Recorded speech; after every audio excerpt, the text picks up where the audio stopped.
Hello student, मैं एकता सिंह आप सभी का ज्ञान चैतन्य चैनल में बहुत बहुत स्वागत करती हूँ। आज के इस टॉपिक में हम यूरोप में समाजवाद एवं रूसी क्रांति के बारे में यहाँ पर देखने वाले हैं। तो बहुत ज़्यादा यहाँ पर कंप्लीट नहीं करेंगे, हम एक एक हेडिंग के अकॉर्डिंग ही जो है वो यहाँ पर चलने वाले हैं। तो शुरू करते हैं। सामाजिक परिवर्तन, चूंकि यहाँ इससे पहले जो चैप्टर था उसमें हमने फ्रांस की क्रांति पढ़ा था, तो उस क्रांति में हमने स्वतंत्रता समानता की बहुत सारी बातें की थी।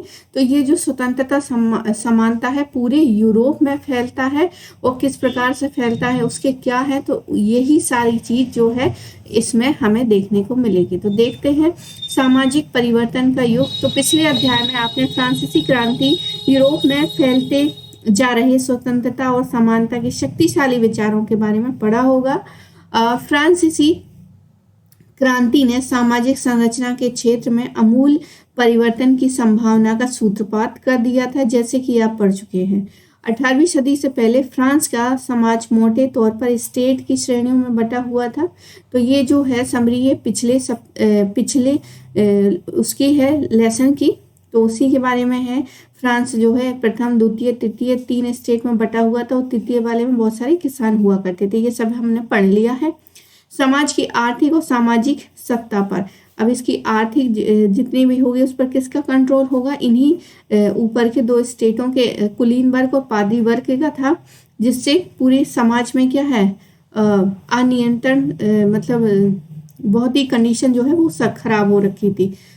और लेकिन क्रांति के बाद फिर जब फ्रांस में क्रांति हो जाती है तो उसके बाद जो है पूरी संरचना क्या है बदल जाती है।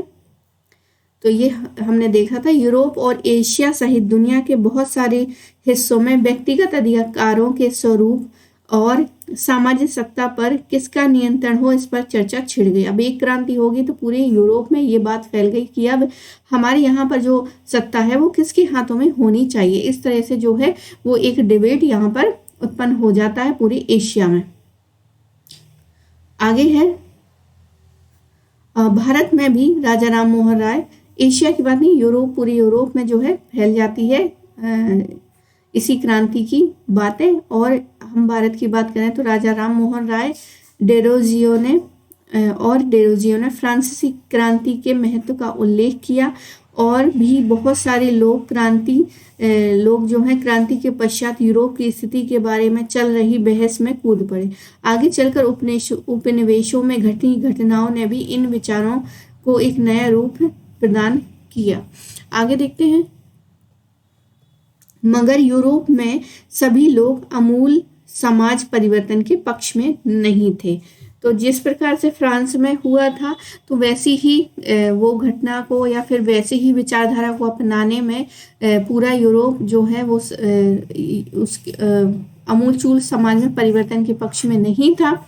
इस सवाल पर सबकी अपनी अपनी राय थी। बहुत सारे लोग बदलाव के लिए तैयार थे, तो लेकिन वो चाहते थे ये बदलाव जो है एकदम से ना होके हमारे यहाँ धीरे धीरे हो। एक खेमा मानता था कि समाज का अमूल पुनर्गठन जरूरी है। कुछ रूढ़िवादी थे तो कुछ उदारवादी तो कुछ रेडिकल, यानी बहुत जल्दी परिवर्तन, अमूलचूल परिवर्तन या पूरी तरह से परिवर्तन वालों को रेडिकल कहते हैं। समाधान के पक्ष में थे इन, तो यहाँ पर क्या है कुछ विचार जैसे रूढ़िवादी हो गए, उदारवादी हो गए, रेडिकल हो गए, तो ये सारी विचारधारा क्या है उत्पन्न होती नजर आती है हमें यूरोप के समाज में। तो इसी जो हमने यहाँ पर टर्म पढ़े हैं रूढ़िवादी, रेडिकल और उदारवादी, इन्हीं को देखते हैं यहाँ पर कि कौन क्या क्या है और इनकी विचारधारा किस प्रकार है। तो हम 19वीं शताब्दी के कुछ महत्वपूर्ण राजनीतिक परंपराओं का अध्ययन करेंगे और देखेंगे कि इन्होंने परिवर्तन के संदर्भ में क्या असर डाला। बाद में हम ऐसी घटनाओं पर भी अपना ध्यान केंद्रित करेंगे जिसमें समाज के रेडिकल पुनर्गठन का एक गंभीर प्रयास किया। रूस में हुई क्रांति के फलस्वरूप समाजवाद 20वीं सदी का स्वरूप तैयार करने वाले सबसे महत्वपूर्ण और शक्तिशाली विचारों की श्रृंखला का हिस्सा बन गया। आगे हम बात करेंगे। अब हम इन्हीं शब्दावली को यहाँ पर देखने वाले हैं, जैसे कि उदारवादी हो गई, रेडिकल हो गई, रूढ़िवादी। तो सबसे पहले यहाँ पर उदारवादी को लेते हैं। तो उदारवादी ऐसा राष्ट्र चाहते थे, मतलब उदारवादी विचारधारा वाले लोग ऐसी राष्ट्र की कल्पना करते थे जहाँ पर सभी धर्मों को बराबर सम्मान मिले।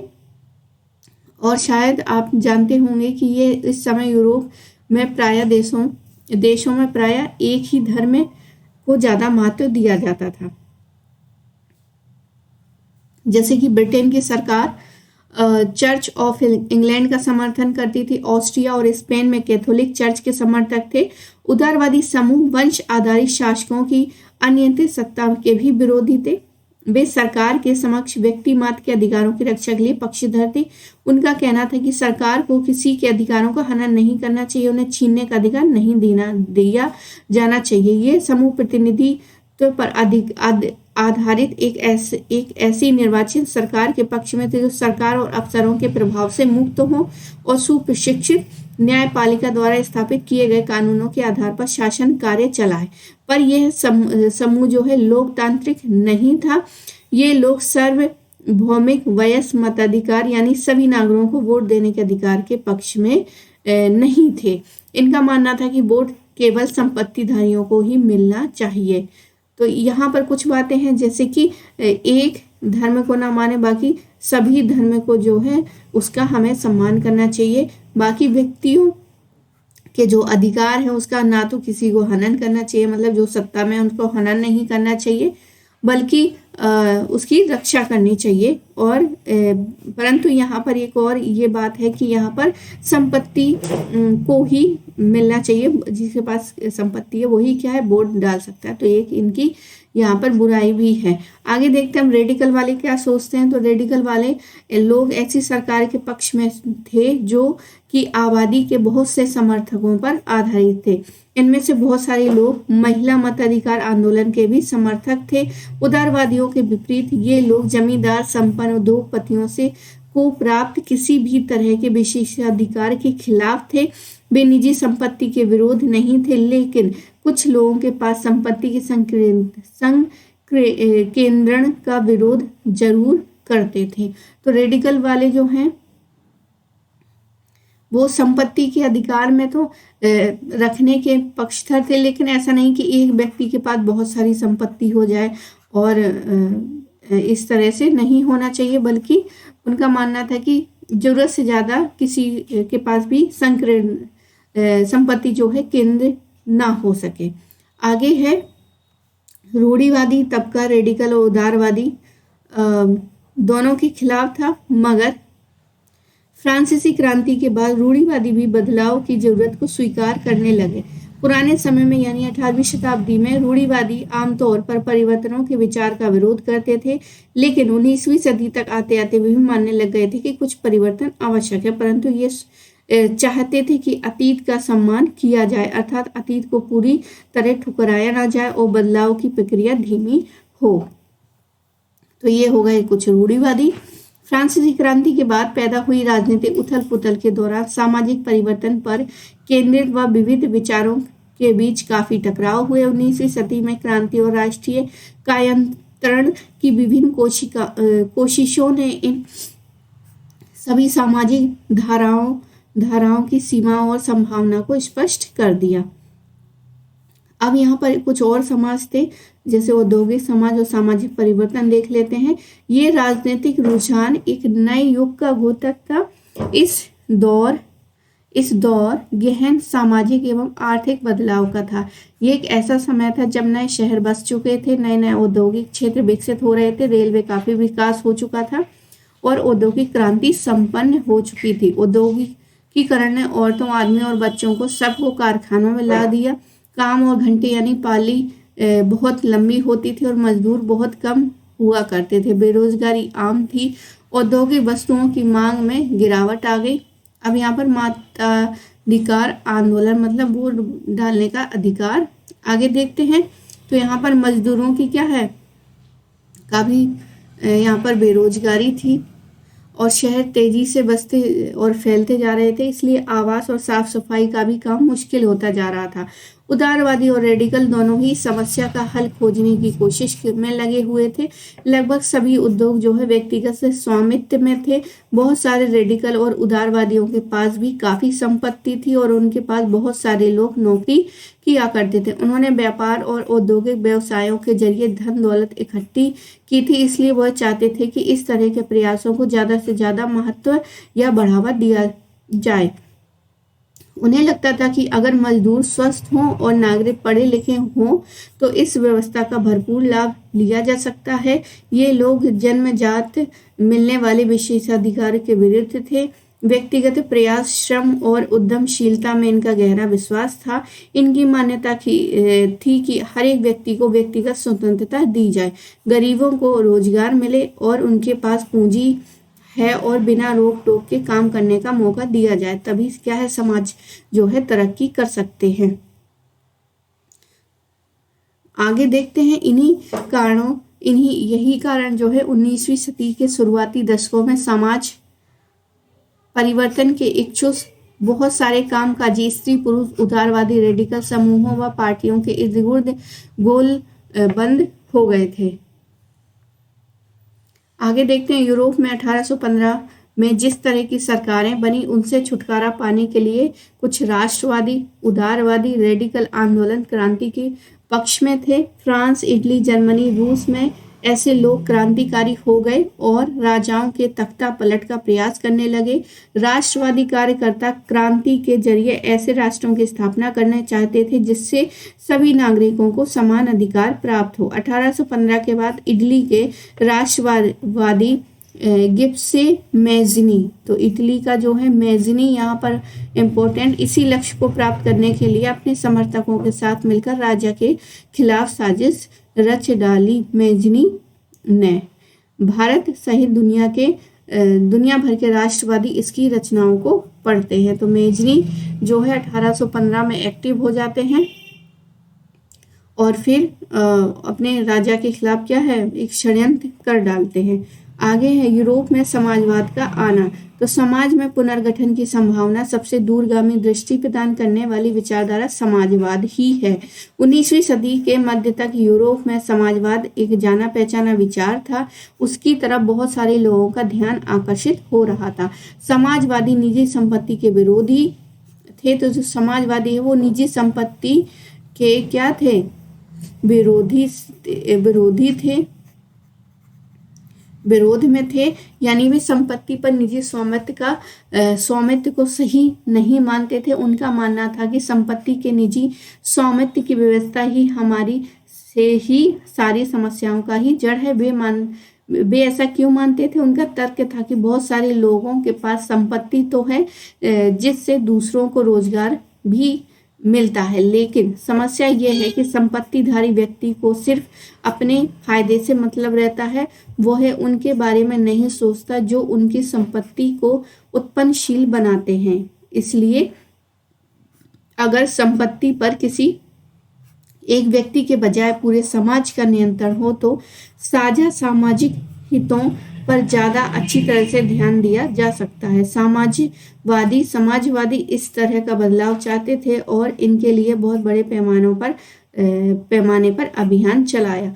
कोई समाज संपत्ति के बिना कैसे चल सकता है? समाजवादियों का क्या आधार रहा होगा? तो यहाँ पर देखते हैं कि जिसके पास संपत्ति नहीं है वो समाज कैसे चल सकता है, उनका क्या आधार था। तो यहाँ पर देख लेते हैं समाजवादियों के पास भविष्य की एक बिल्कुल भिन्न दृष्टि थी। कुछ समाजवादियों को कोऑपरेटिव यानी कि सामूहिक उद्यम के विचार में दिलचस्पी थी। इंग्लैंड के जाने माने उद्योगपति रॉबर्ट ओवेन ने इंडियाना यानी कि अमेरिका में एक नया समन्वय न्यू हार्मोनी के नाम से एक नए तरह की समुदाय की रचना का प्रयास किया। कुछ समाजवादी मानते थे कि केवल व्यक्तिगत पहल कदमी से बहुत बड़े सामूहिक खेत नहीं बनाए जा सकते। वह चाहते हैं कि सरकार अपनी तरफ से सामूहिक खेती को बढ़ावा दे। उदाहरण के लिए फ्रांस के लुई ब्लांक चाहते थे कि सरकार पूंजीवादी उद्यमों की जगह सामूहिक उद्यमों को बढ़ावा दे। कोऑपरेटिव ऐसे लोगों के समूह थे जो मिलकर चीजें बनाने और मुनाफे को प्रत्येक सदस्य द्वारा किए गए काम के हिसाब में बांट लेते थे। तो यहाँ पर एक बता देते हैं कि यहाँ पर जो है मान लीजिए ये हमने कोई एक चीज़ बनाई, तो इसको बनाने के लिए जितने भी मजदूर लगे हैं, ठीक है, तो मजदूर तो लगे हैं, और फिर जब इस चीज़ को हमने मार्केट में बेचा तो इसमें जितना भी पैसा आया, मान लीजिए 200 रुपीज़ आया। तो ये जो मजदूर है, मजदूर मान लीजिए इसको बनाने में 4 लोग लगे हैं, तो ये जो 200 रुपीज़ है वो 4 भागों में इक्वल बंटना चाहिए, क्योंकि इसको बनाने में जो योगदान इनका रहा है, और जब ये चीज़ बिकती है तो इसका पैसा किसी एक व्यक्ति के पास नहीं स्टोर होना चाहिए, क्योंकि ये चीज़ तो क्या है, मजदूर ही बना रहा है। तो किसी एक मालिक को इनकी जो बिक्री है उसका सारा पैसा नहीं लेना चाहिए, बल्कि ये जो है मजदूर, उनको भी मुनाफे को प्रत्येक सदस्य द्वारा दिया जाना चाहिए। आगे देखते तो यही था समाजवाद का जो यहाँ पर आशय है, वो यही था। आगे देखते हैं कार्ल मार्क्स और फ्रेडरिक एंजल। ये जो विचारधारा अभी मैंने बताई वो कार्ल मार्क्स और फ्रेडरिक एंजल ने इस दिशा में कई नए तर्क पेश किए। तो इन्होंने इस चीज़ को समझाने के लिए बहुत सारे फैक्ट जो है लोगों के सामने रखे, और लोगों ने क्या है एक्सेप्ट भी किए, और कुछ लोगों ने क्या है इसको नकार भी दिया। तो मार्क्स का विचार था कि औद्योगिक समाज जो है पूंजीवादी समाज है। फैक्ट्रियों में लगी पूंजी पर पूंजीपतियों का स्वामित्व और पूंजीपतियों का मुनाफा मजदूरों की मेहनत से पैदा होता है। तो यहाँ पर आ गया ना, मजदूरों की मेहनत से पैदा होता है क्या, इनकी जो पूंजी है और पूंजीपतियों का स्वामित्व। ये किससे डेवलप हो रहा है, ये मजदूरों की मेहनत से ही डेवलप हो रहा है।